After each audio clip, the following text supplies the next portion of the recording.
concluir. Obrigado, Sr. Senador. Bom dia a todos. Quero cumprimentar todos os membros da mesa, na pessoa de Sua Excelentíssima, o Dr. Valdemir Moca, digníssimo Presidente da Comissão. E como eu tenho apenas 10 minutos, não posso me delongar muito. Minhas senhoras e meus senhores, eu costumo falar de improviso sem ler, mas como o tempo é curto, eu vou ler o que eu escrevi, esperando manter-me dentro do tempo. Eu quero agradecer primeiro a oportunidade. Haveria outras pessoas que podiam falar melhor sobre esse aspecto, mas até porque eu sou do Ministério Público do Estado de São Paulo, as partes jurídicas ficam difíceis, então me convidaram para vir falar. Eu sou membro da associação também e dou uma colaboração dentro dos aspectos jurídicos. Como operador do direito, eu não poderia deixar de começar a falar baseado na Constituição Federal de 88. E, de fato, o artigo 196 da Constituição dispõe que a saúde é um direito de todos e um dever do Estado, garantido mediante políticas sociais e econômicas que visem a redução do risco da doença e de outros agravos e ao acesso universal e igualitário às ações e serviços para a proteção e recuperação. Poderíamos tecer inúmeros comentários, mas não vamos tecer. Vou salientar apenas que já no artigo 6º, a saúde é considerada um direito social. Um direito social ao lado, junto com a previdência social, que é igualmente um direito social.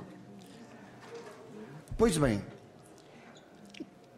eu vou fixar apenas a minha fala, esse tempo que me foi dado, nestes dois direitos: saúde e previdência social, que são aqueles direitos que mais afetam a doença de Huntington e também as doenças raras, já que a doença de Huntington está inserida neste contexto das doenças raras.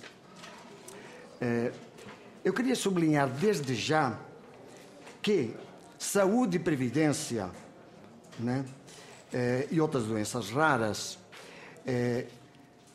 têm um direito, as pessoas, os portadores dessas doenças, têm um direito universal e igualitário. E repito, acesso à saúde universal e igualitário. A previdência social, como antes afirmado, é um direito social.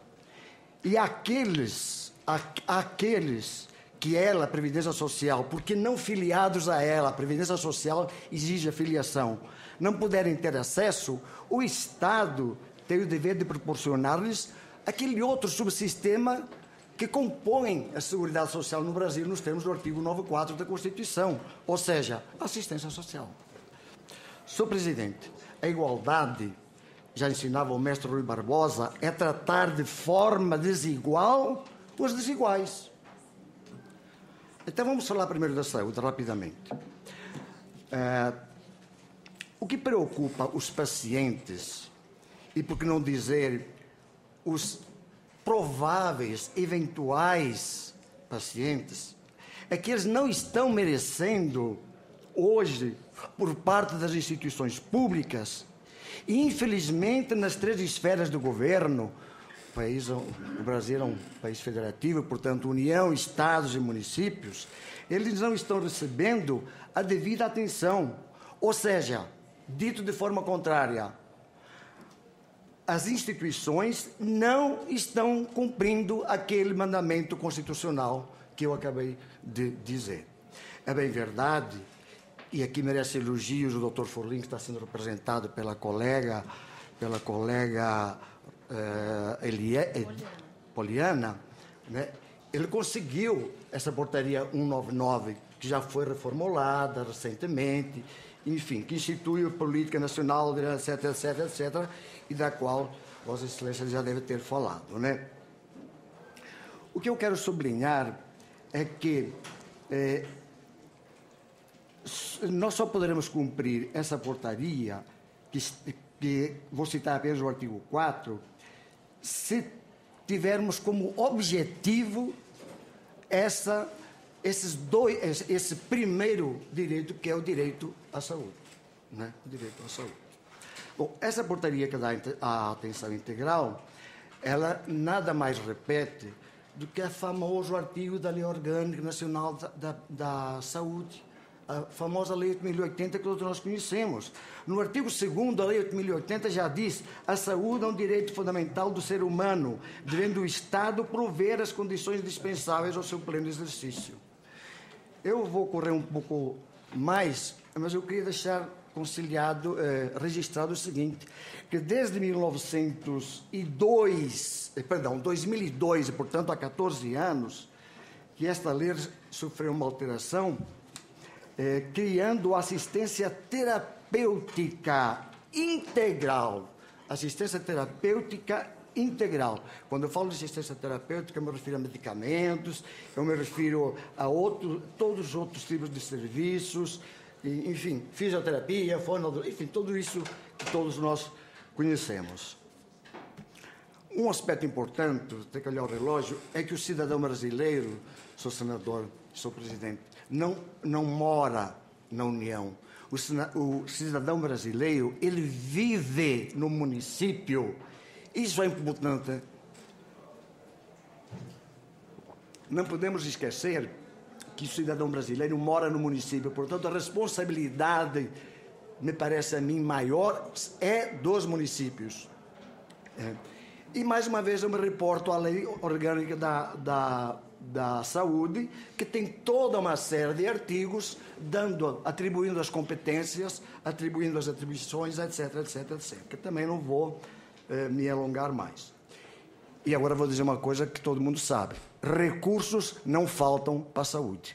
A emenda 20/29, que foi regulamentada pela Lei Complementar 141, 12 anos depois, se não me falha a memória, 12 anos depois, ela obriga que a União destine à saúde o mesmo valor do exercício anterior, obriga os estados a destinarem 12% e obriga os municípios a destinarem 15%, incluindo os repasses dos fundos de participação. Então, o dinheiro existe. O dinheiro existe. Bom, correndo que eu estou com os minutos contados, e o promotor gosta de falar 1 hora e meia, enfim. Né? Eu disse que a Previdência é um direito social previsto no artigo 6º também. Mas aqui, meus amigos, eu devo dizer que a Lei 8.213 e o Decreto 3.048, que a regulamenta, deixam muito a desejar no que diz respeito a estas doenças. Não estou dizendo que são leis mal feitas, pelo contrário, eu sou professor de previdenciário em São Paulo, então eu conheço muito bem as duas leis e o decreto 3.048, mas em relação a estas duas doenças, as doenças raras, deixa muito a desejar. O portador, ou o possível portador da DH ou de outras doenças, pelas experiências que eu tenho até aqui um caso concreto recente, costuma apresentar sintomatologia geralmente confundida com doença mental, tipo PMD, né? Ele é mandado embora da empresa, ou ele mesmo pede para si porque não aguenta mais o chefe, não aguenta trabalhar, não vai encontrar emprego, não vai encontrar trabalho e não vai poder mais trabalhar. Não é orientado como deveria, deixa de ser encaminhado para o auxílio-doença para a Previdência, né? Que esse auxílio-doença vai se tornar invalidez porque a doença é irreversível, todos nós sabemos disso, né? Para de pagar a Previdência, perde o tempo de graça e perde a condição de segurado. Está aí a linha do tempo do doente de Huntington, né? Aí ele vai, tem um minuto, né? O que ocorre então, numa situação dessas? Os seus peritos, e convenhamos, não estou aqui criticando os peritos, convenhamos que muitos deles não conhecem a doença de Huntington. Eu vivo isso há 12 anos lá em São Paulo, e outras doenças raras. Eles não vão aceitar o relatório do SUS, não vão aceitar o relatório do convênio, enfim. Eles vão aplicar o quê? O artigo 59, parágrafo único da lei, que o colega sabe muito bem. Não será devido ao auxílio-doença ao segurado que se filiar à Previdência Social, já portador da doença ou da lesão invocada como causa, salvo quando a incapacidade sobrevier por motivo de progressão ou de agravamento. Eu vou citar apenas o seguinte. O senhor X que eu tenho aqui, ele trabalhou 15 anos numa empresa. saiu ou foi mandado embora porque começou a apresentar sintomas, né? A menos que admitamos de forma absurda ser ele portador dos genes, ser portador dos genes já é ser doente, a resposta é não. Quem garante que esse portador de genes iria apresentar a doença? Ninguém vai garantir. Quem garantiria que ele não ia morrer de acidente? Ele podia se autossuicidar a si mesmo, não é? Então, o próprio artigo 24 da mesma lei da Previdência, 8.213, parágrafo único, né, ele admite que possa haver uma refiliação. Gente, eu sou português de Portugal mesmo, todo mundo está percebendo isso. Refiliação significa voltar a filiar-se. O parágrafo único do artigo 24 que eu acabei de citar fala em filiação, não em refiliação, né? Se começarmos a fazer genoma para tudo, nós não vamos ter seguro, nós não vamos ter trabalho, nós não vamos ter concurso, nós não vamos ter nada. Porque vamos fazer o genoma? Não, o senhor não pode entrar. Ninguém vai ser filiado à Previdência porque já está com uma doença lá atrás, já tem os genes, né? Eu tive uma reunião em São Paulo, em 2008, com o pessoal da Previdência, que eu sou um previdencialista nato. Eu conheço, em São Paulo, praticamente, eu conheço todo mundo da Previdência. Dr. Simas, não sei se o colega conhece o Dr. Simas, fizemos uma reunião, o Dr. Simas concordou plenamente comigo, mas, entre aspas, desculpem o termo, às vezes o promotor de justiça usa termos, me desculpem o termo, os burocratas da Previdência não concordam com as posições, muitas vezes, dos médicos da Previdência e de alguns peritos da Previdência, entre os quais o Dr. Sigmas, que era o coordenador da época.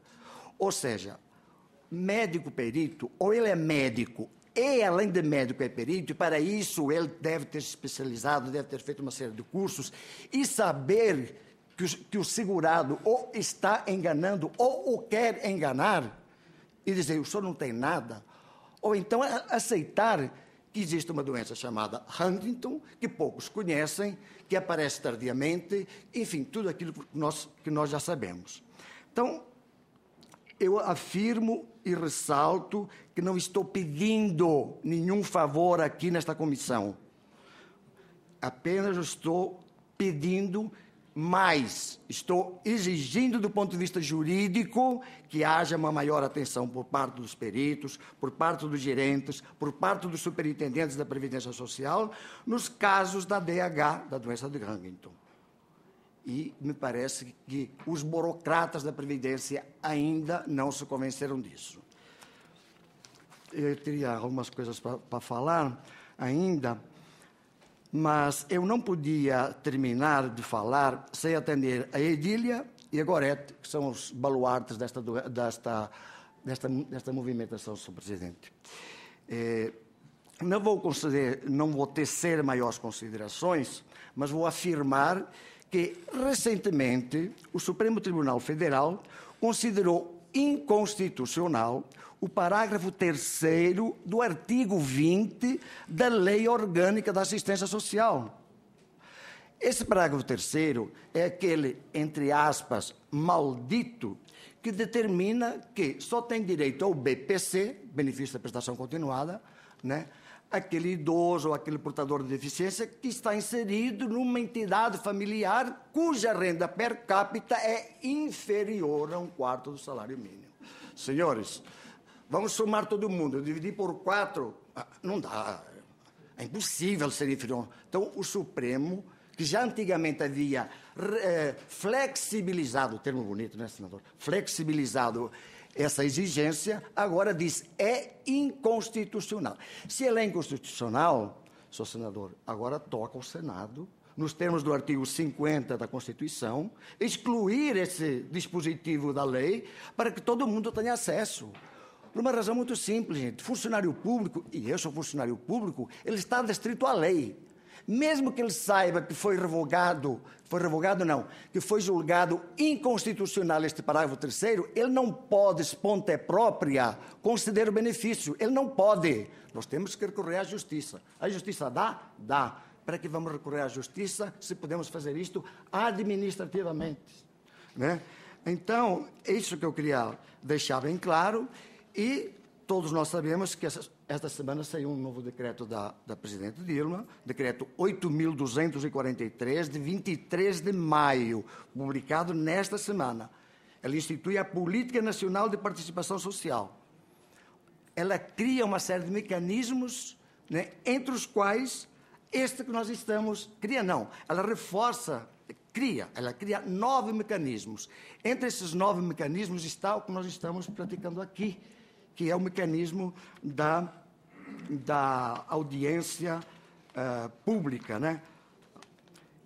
E a audiência pública é descrita neste decreto da seguinte forma: mecanismo participativo de caráter presencial consultivo, aberto a qualquer interessado, com a possibilidade de manifestação oral dos participantes, cujo objetivo é subsidiar decisões governamentais. Quer dizer, mais claro do que esta definição do que é uma audiência pública é impossível. Era isso que o tempo me permite. Desculpa ter ultrapassado o tempo. Muito obrigado.